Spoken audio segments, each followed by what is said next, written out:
Hey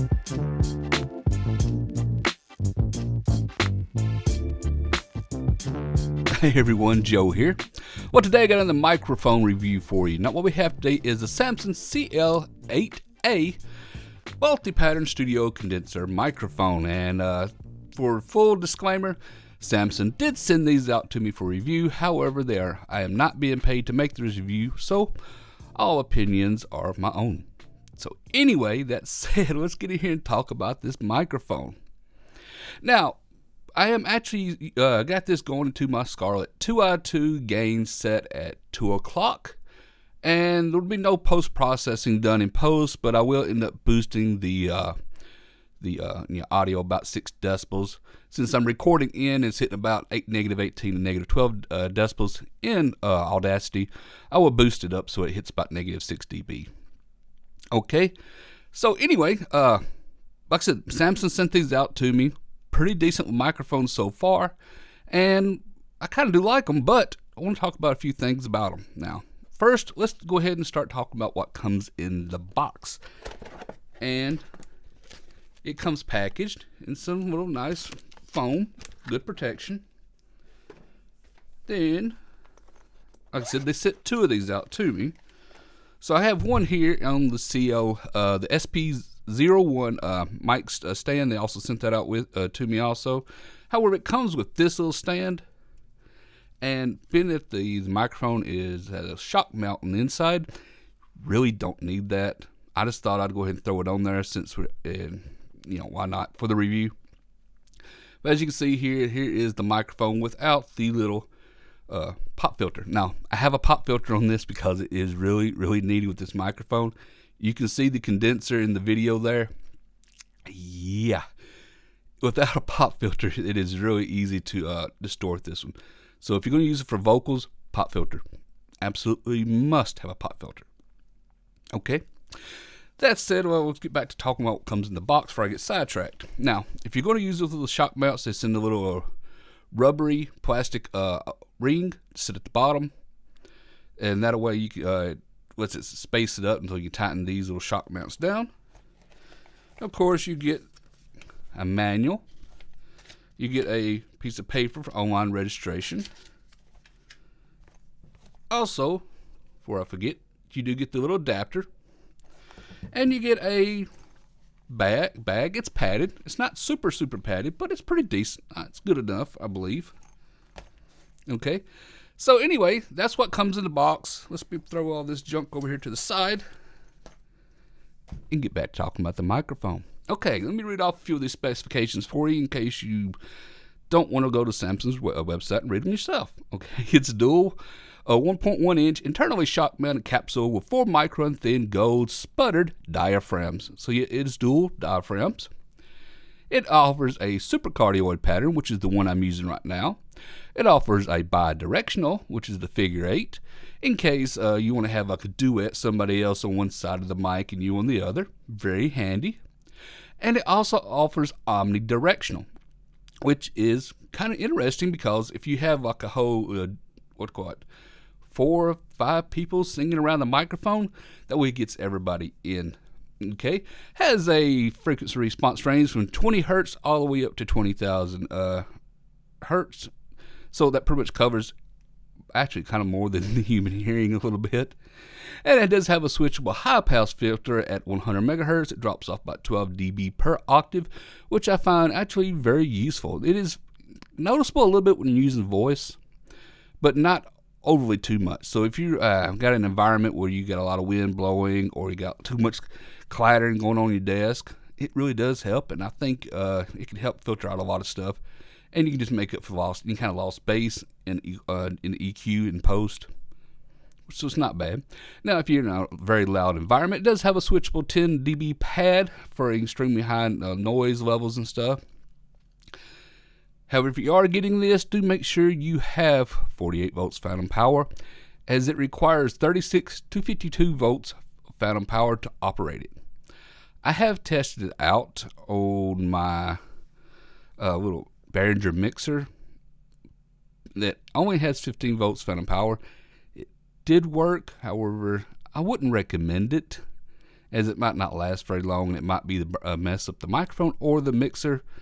But just for quick test, it did work. Like, I don't recommend it though.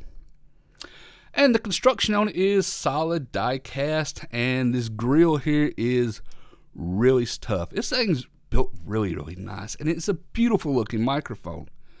Yeah, I like how you can mount it up, and you obviously can mount it right to the stand if you wanted to, and you actually don't need the shock mount. I just threw it on there for looks. But yeah, beautiful looking microphone, very nice, very well made. So anyway, let's do a plosive test. I've been using it with the pop filter that I normally use on my AT2035 microphone. However, bear with me just 1 second. I'm going to pull it off. It might get quite loud.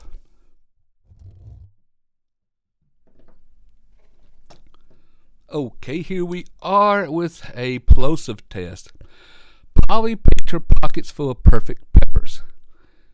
Yeah, just by looking at the Audacity recording that went to shit really quick.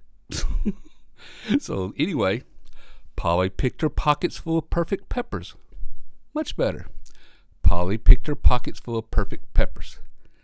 Yeah, that looks really bad. And one more time. Poly picture pockets full of perfect peppers.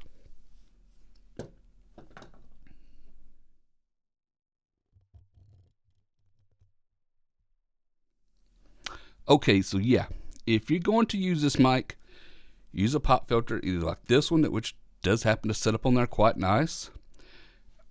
One of these, or even one of these normal microphone foamies, will fit on this top of this quite nice. A little snug, but it fits. So yeah, that's the only real big thing about it, and it's because this microphone is very, very sensitive. Plosives are a nightmare if you're not using a pop filter. Even Samson recommends using a pop filter with this microphone, and yeah, I concur.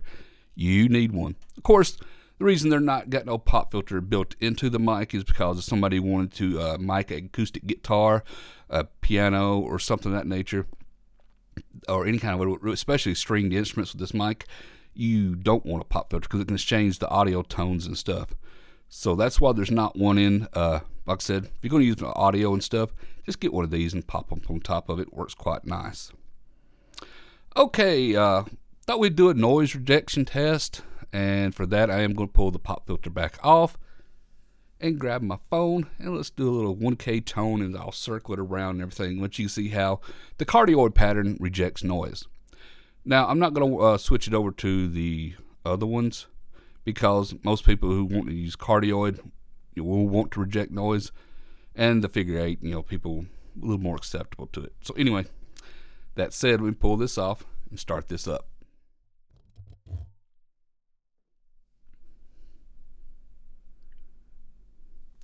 Okay, here we're going to do a 1 kilohertz tone, 1000 hertz tone. In front of the microphone.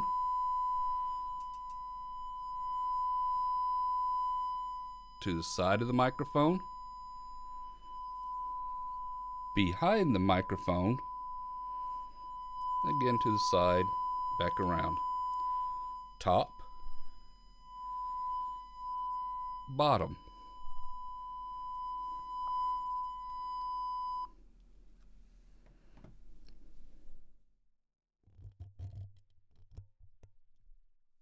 Okay, so yeah, noise rejection, I actually find it very good on this microphone. When using my AT2035, which is also a condenser microphone, I notice I pick up a lot of more noise and stuff in the office, especially like my air conditioning unit when it's running. I don't have it running for this video, obviously, because I'm not using any kind of expander or gate or anything. I want you to hear how this sounds pretty much uncut, as you can say, pure audio with, let's say, just with a little bit of 6 dB boost. So yeah, if you are going to use this microphone, it actually works quite well, rejecting noise, especially in the cardioid pattern. And I really do like that because, a lot of, especially condenser microphones, pick up so much else around you. And a lot of people want condenser mics because, they are offer a little bit better sound quality than over, say, a dynamic mic, a little bit more clarity and stuff, because they got a much flatter response range, picking up stuff in the audio. But a lot of people also don't want to pick up other musical instruments or other people talking as much. So this one does really good at rejecting noise. Really impressed. My final thoughts on this microphone are it's actually really good. However, there is one thing about it that did kind of irk me a little bit. I don't find it a problem for me. But if somebody was going to be micing some drums or something other, the little switches on here are loose. Now, they're fine for the tension to switch between modes. Like I said, you got the low cut or high pass, whatever you call it. Switch there. The pad switch here. And on the back, you have the other, with some Omni, figure 8, or cardioid patterns on the back. However, they are loose. They really need something in there to kind of, keep them rattling around. Like I said, vocals and stuff like I'm talking right now, this is going to be a non-issue. Most playing acoustic instruments or stuff around it should be a non-issue. But if you're going to be miking any kind of drums, these might rattle. So you may end up having to throw some gaffer tape or something on them. But other than that, that is the only thing I could find remotely wrong with these mics. The audio quality to me sounds very natural, very clean. Doesn't make me sound too great because, well, I naturally don't sound very great.